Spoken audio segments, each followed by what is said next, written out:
عرض کنم خدمتتون که من متولد سال 1322 در بوشهر هستم. بله.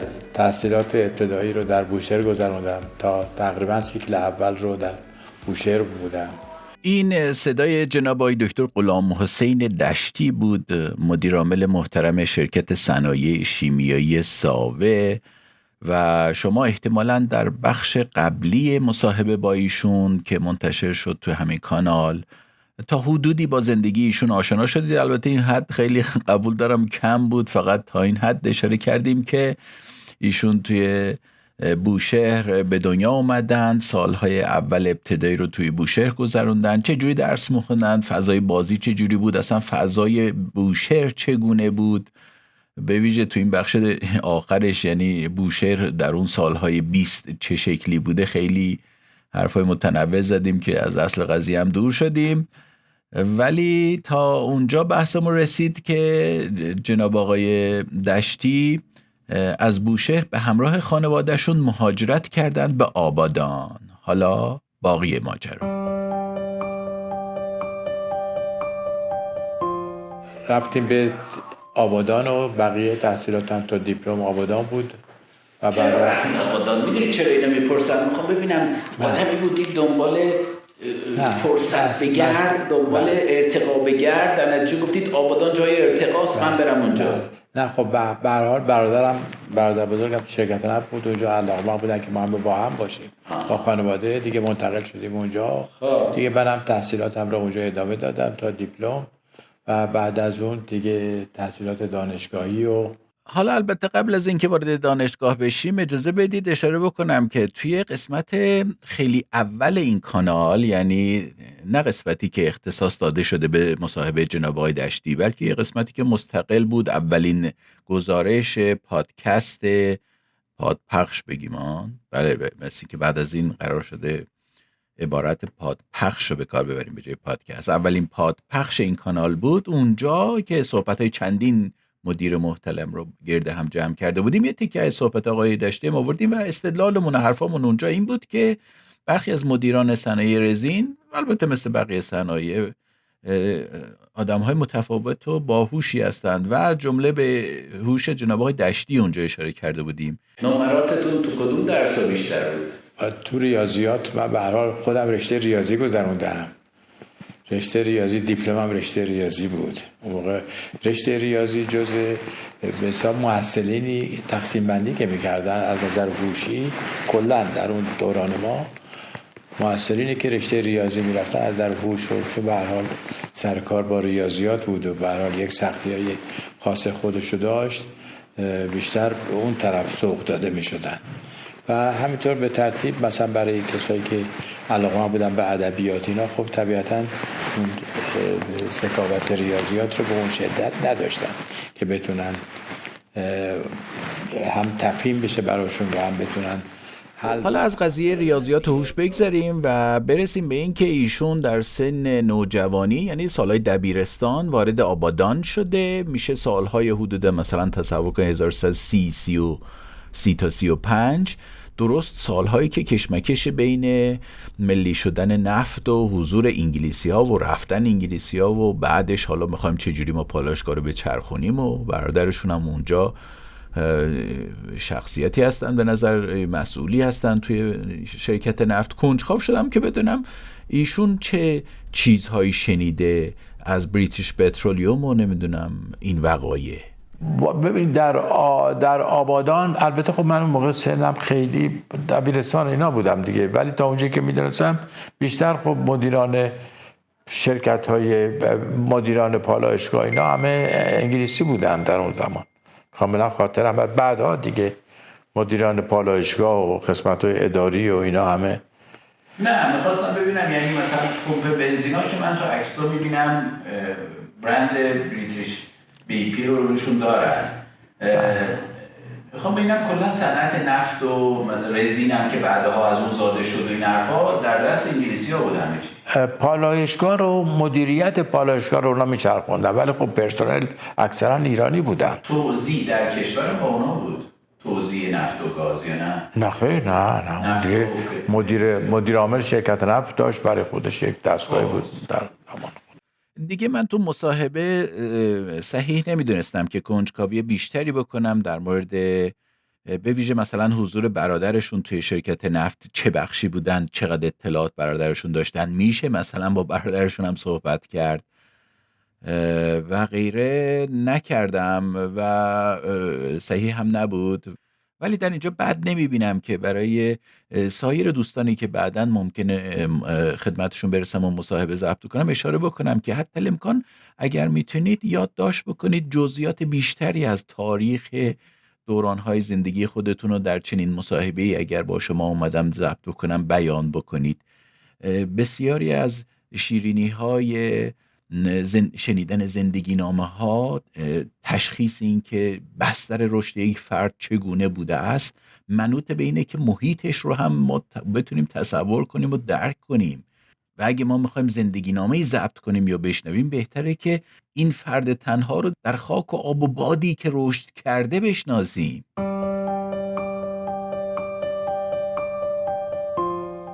بالاخره شما تو این محیط دیپلم گرفتی. دیپلمتون رو تو بوشهر گرفتی؟ در آبادان.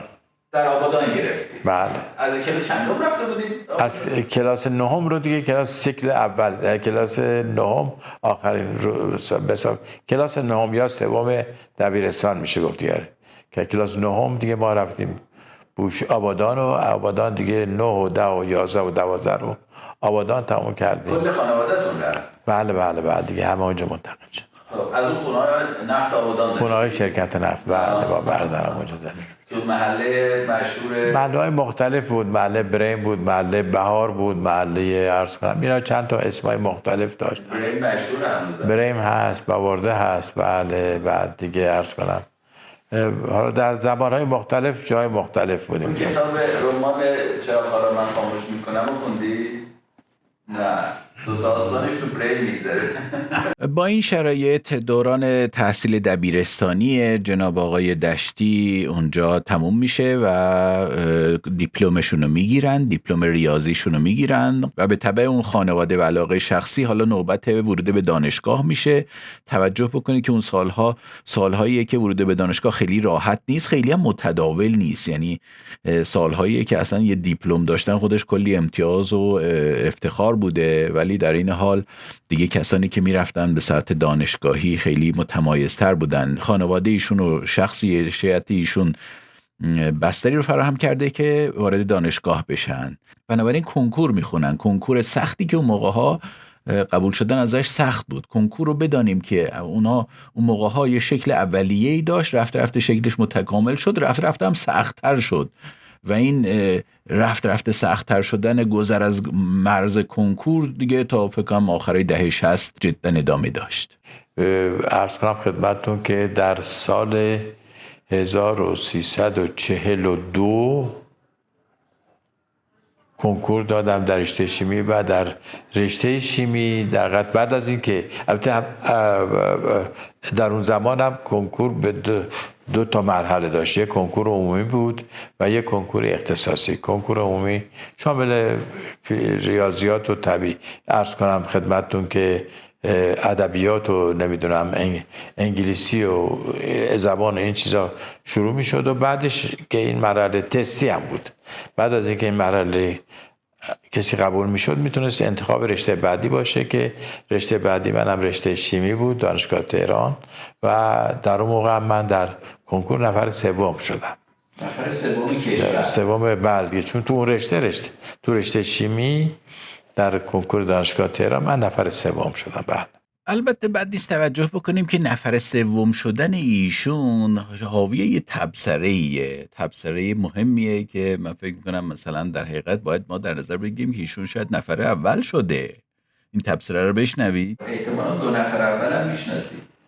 والا یا عرض کنم حالا این مورد خیلی دیگه در وارد جزئیات میشه که حالا میخوام خدمتتون بگم. در اون زمان کسانی که شاگرد اول بودن اون زمان یه بورس بهشون میدادن، بنیاد پهلوی بود، اینا ماهی 300 تومن کمک هزینه تحصیلی بورس در حقیقت میدادن و خب این خب خیلی ها طالب بودن این رو بگیرن، چون برای برید چیکار کنید باهاش؟ نه دیگه شما زندگیت رو با اون 300 تومن میچرخید. تو همین ایران باشی فقط پول رایگان بگیری. نه دانشجو بودین شما دیگه، شما در دوره دانشجویی در دوره دانشجویی که شما شاگرد اول شدین این امتیاز به شما میدن که اون بنیاد شما 300 تومن به اصطلاح کمک هزینه. این یه چیز بود، یه تشویقی بود به عبارتی. و در نتیجه بعضی از دانشجوهای دانشکده‌های دیگه که دانشجو بودن حاضر بودن بیان این کنکور رو بدن و اگر این پول میتونن به اصطلاح بشه بیان از این پول استفاده بکنن، یعنی از این بورس استفاده بکنن. یعنی چی؟ یعنی 2-3 سال درس خوندن، خوب یاد گرفتن، دوباره کنکور میدن؟ بعد سال اول مثلا سال اول یه دانشکده دیگه بودن، بعد می اومدن امتحان با در کنکور شرکت میکردن. خب چون بالاخره یه پشتوانه قوی خیلی درسی رو خودشون داشتن از اون رشته که داشتن، در تحصیلاتی که داشتن، میادن این کنکور رو میدادن و میگن خب حالا اول شدیم میایم اسممون می‌نویسیم و اون کمک تحصیلی رو میگیریم. علاوه حال این بود که از اونجا یکی ایشون بود که از دانشگاه دیگه بود، یکی دیگه هم باز یه نفر دومم یادم نیست که حالا اوشون رفت اصلا، یعنی علاقه به یه رشته دیگه داشت که رفت اصلا، اون اصلا به این مسئله توجه نداشت، دوباره رشته ساختمان بود یا چیز دیگری. اونم در نتیجه خب ما موندیم به عنوان نفر اول که حالا بعدا دیگه شامل هم نشد، کار نداریم. بالاخره دیگه گفتن که نمیدونم دیگه از اون سال دیگه کنسل شده و فلان اینا دیگه شامل اونا که نشد، ما هم نشد دیگه، اصلا خود به خود چیز بعد. حالا خلاصه این داستان رتبه اول شدن توی کنکور رشته شیمی بود، ولی اصلا یه سوال مهم این وسط باقی میمونه که جناب آقای دکتر دشتی چرا رفته به شیمی؟ زمینه‌ای که ایشون جذب شیمی شدن چه بوده است؟ بعد ببینم اون موقع هم انتخاب رشته بود، رتبه 1 دوست دارم برم اینجا، رتبه 2 اونجا. نه شما در اون دوران ما یه امتحان کنکور بشونه، کنکور عمومی. کنکور عمومی شامل ریاضیات کلی میشد و زبان و ادبیات. اینا رو امتحان میدادین به صورت به اصطلاح تست بود. اینا رو تست رو شما انجام میدادین. تو اون کنکور عمومی اگر قبول میشدین تازه میرفتین رو کنکور اختصاصی که دانشگاه رو انتخاب میکردین، دانشکده رو انتخاب میکردین چه رشته ای میخواین برین دنبالش. مثلا رشته شیمی هست، رشته ساختمان هست، رشته معدن هست، رشته‌های متعدد هست دیگه در اون زمان. و شما اون وقت انتخاب میکنین. انتخاب که کردین کنکورش رو میدین. کنکورش که دادین اگر قبول شدین که اگر نه که مثلا دیگه بستگی داره. من شیمی بود و فیزیک هر دو قبول شدم واقعا. خب آره شیمی که قبول شدم واقعا خیلی مشخصات خوبه. فیزیک هم قبول شدم ولی من شیمی رو ترجیح دادم. سوالاتی بود که در کنکور سوالاتی داده بودن که غیر از دوره دبیرستان بودن، اونا رو مطالعه کرده بودم که تونستم اونا رو جواب بدم. یعنی تقریبا یه مرحله بله علاقه‌مندی بوده به هر حال به اطلاعات بیشتر بوده، برای کسب اطلاعات بیشتر. آیا معلم شیمی خوبی داشتید که رفتید شیمی؟ بله معلم خوب داشتم. نه میخوام ببینم آیا معلم عامل کشیدن شما به شیمی بوده یا نه، یا یه چیز دیگه؟ ببینید یه مجموعه از اینا هست. یعنی عرض کنم خدمتتون که خب در آبادان پالایشگاه نفت بود، شرکت نفت، اینا یه چیزی که تقریبا حالت شیمیایی داره، یعنی از ذهنیت. خب این علاقه به شیمی فراتر از اون که تو کلاس ها و مدرسه و اینور مطرح میشد و اشاره کردن که به محیط و خانواده و این حرفا برمیگشت، باعث شده بوده که یه چیزایی رو فراتر از کلاس ها و این حرفا هم بیاموزند و همین باعث نمره بالاشون تو شیمی تو کنکور شده. داستانشو توی پادکست اولی اونجایی که بحث هوشمندانه این صنعت میکردیم نقل کردم، ولی چون موضوع جالبیه و شما هم شیمیستید اغلبتون این اصطلاحاتو بشنوید شاید براتون شیرین باشه، یه بار دیگه هم اینجا میارم و حوالتو میدم که اونجا هم یه بار دیگه گوش بدید. ولی حالا فعلا ببینیم که چگونه ایشون باعث شد که تو شیمی نمرش خوب بشه تو اون کنکور سال 1142. ریاضیات نمره خیلی خوبی بود، فیزیک نمره خوبی بود، شیمی مخصوصا یه سوال پیچیده بود که همون باعث شد که من خاطرم همون باعث شد که الان سوالم یادت بله چی بود؟ خیلی جالبه بگم والا قانون دولون و پتی. بله این چی هست تعریفش؟ چی هست؟ یادت تو مونده؟ بله گرمای ویژه در وزن اتمی مساوی با 6 و 14.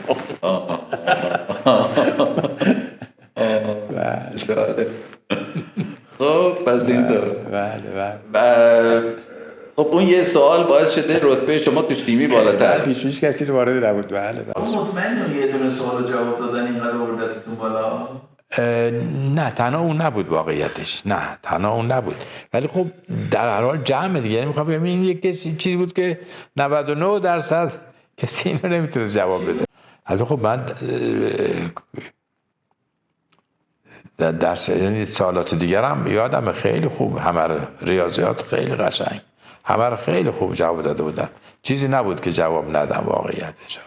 کنجکاوی کردم از جناب آقای دکتر دشتی بپرسم اون موقع کتابایی که مثلا این مطالعات رو شما میکردی، میگی قبل از دانشگاه هم من تو دوره دبیرستان هم کتابای دانشگاهی شیمی رو میخوندم و غیره، این یعنی که یه سری کتابای مفید دور براتون بوده، در حالی که تجربه شخصی من و از قبل از انقلاب و فواصل و نبود رسانه‌های امروزی میگه که کتاب یافتن، مخصوصا کتاب تخصصی یافتن خیلی سخت بوده. کتاب ها یه دفعه اینی مال 20 سال پیش رو پیدا میکردی میخوندی، کتابخونه های خوب باید میبود تا بتونی درسای بروز رو بخونی و تو اون شهرستانی به این دوری از تهران آیا کتاب بوده؟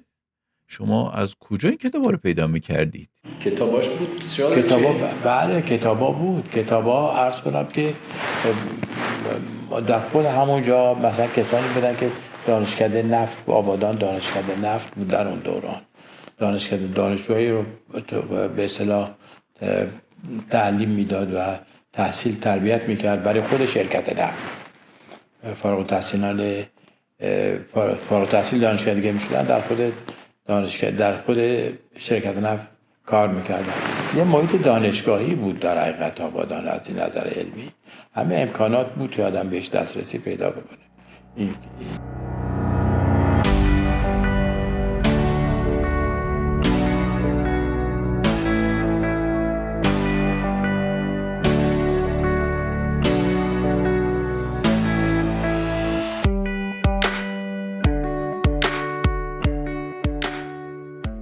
حالا در هر صورت آقای دشتی کنکور رو با رتبه خوب قبول میشن، از آبادان راهی تهران میشن.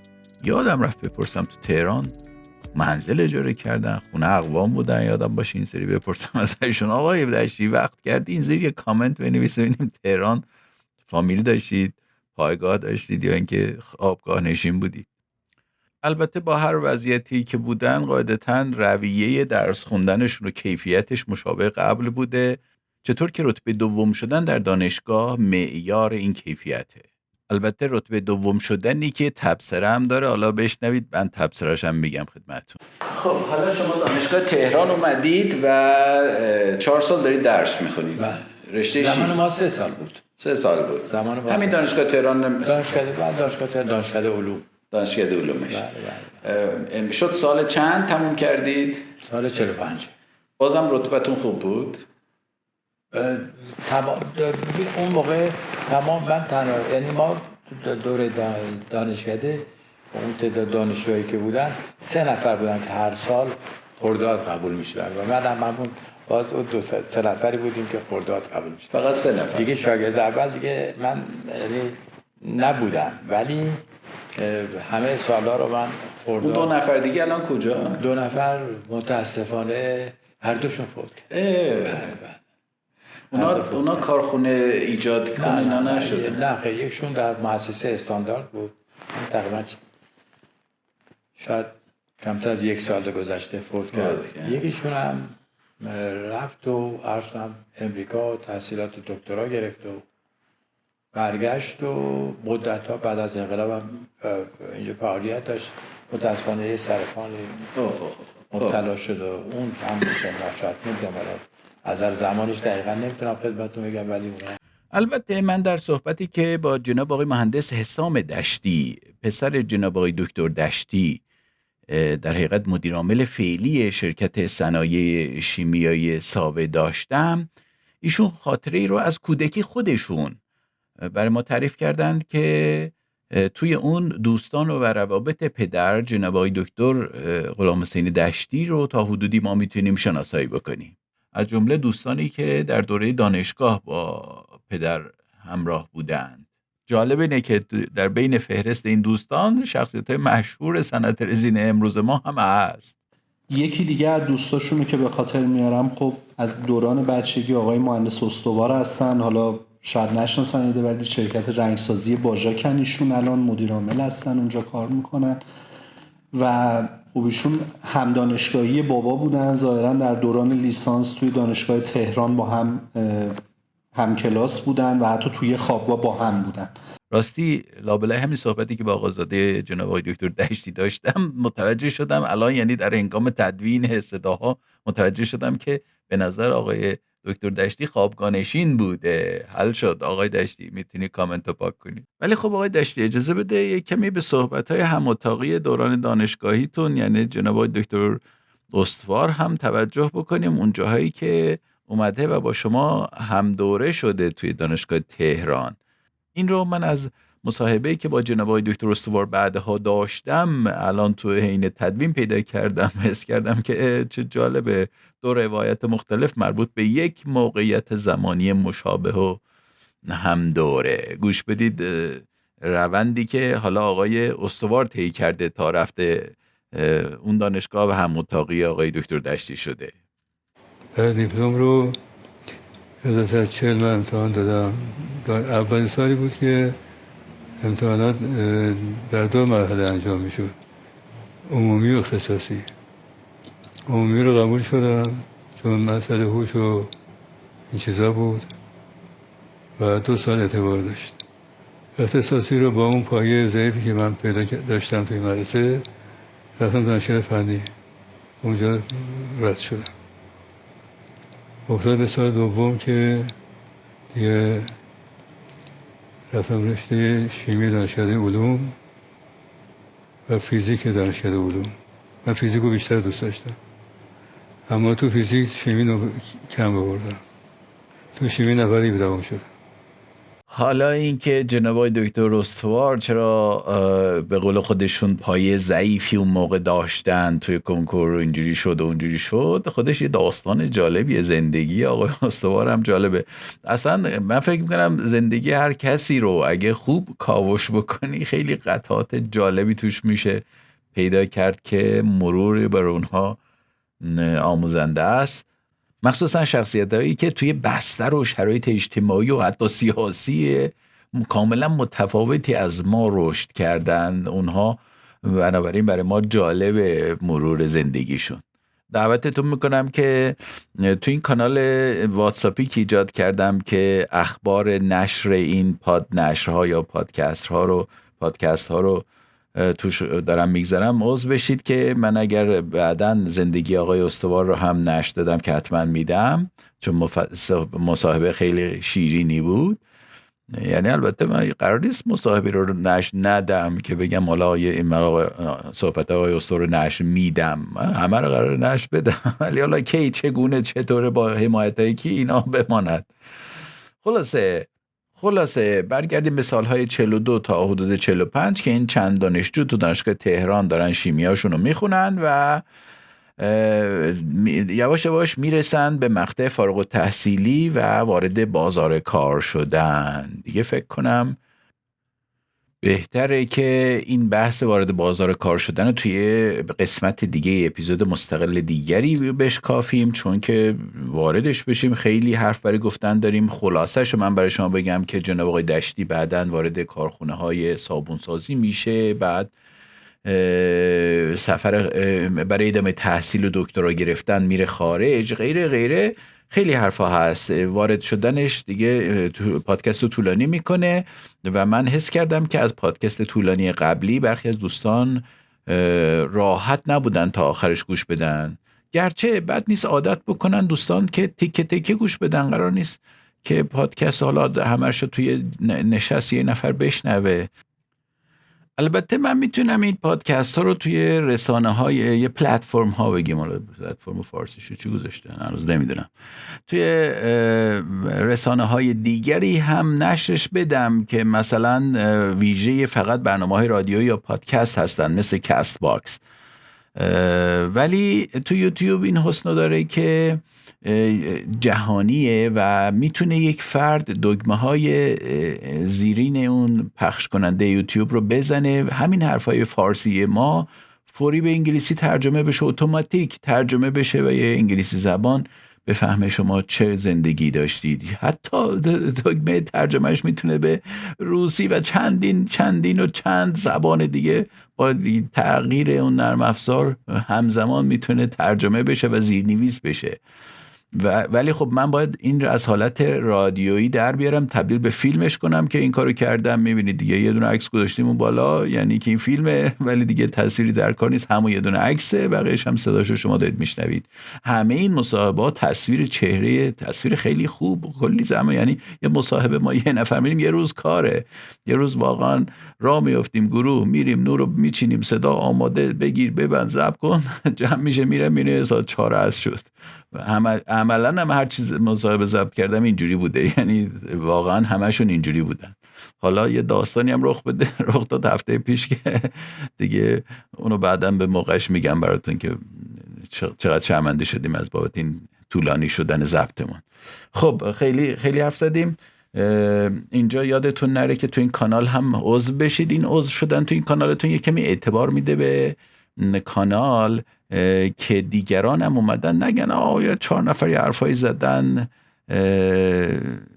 این در حالی که 4 نفر 4 تا شخصیت بزرگ اینا توی کانالی که فقط مثلا 300 نفر بیننده داره نباید حرفاشون شنیده بشه، باید مقیاس بزرگ منتشر بشه. بنابراین خودتون و دوستانتون رو ترغیب کنید که عضو این کانال بشن که یک کمی آبرومندتر باشه تعداد اینجا، چون افزایش مشترکین این کانال یه جوری اعتبار به اعضاییه که حرفاشون توش جمع شده دیگه. ممکنه بس بعضیا فکر کنن که من دارم اینا رو میگم چون بعدن یوتیوب به من پول میده. اینو تکلیفشو براتون روشن بکنم که من خودم 2 تا کانال دیگه دارم که دارم محتوای ایران شناسی توش تولید میکنم به قصد اینکه پول در بیارم ازش.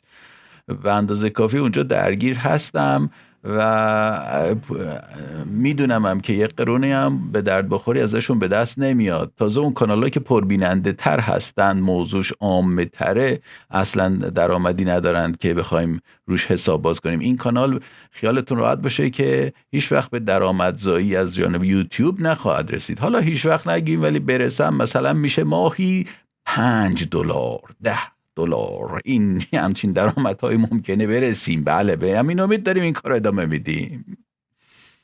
خب اجازه بدید با این روزه‌ای که خوندم جان کلامو گفته باشم که میخوام طول پادکست بلند نشه و اینجا مقطع خوبیه برای اینکه این داستان رو یه قطعه مستقلش بکنیم. تا اینجا شخصیت ما جناب آقای دکتر غلام حسین دشتی، مدیر عامل محترم شرکت صنایع شیمیایی ساوه، از آبادان اومده تهران، تحصیلش رو شروع کرده و از درسی خوبی هم داشته، فارغ التحصیل شده. تو قسمت بعدی وارد بازار کار میشه. حالا ببینیم کجاها میخواد کار کنه و چه فرایندی پیش روی زندگیشون دارن.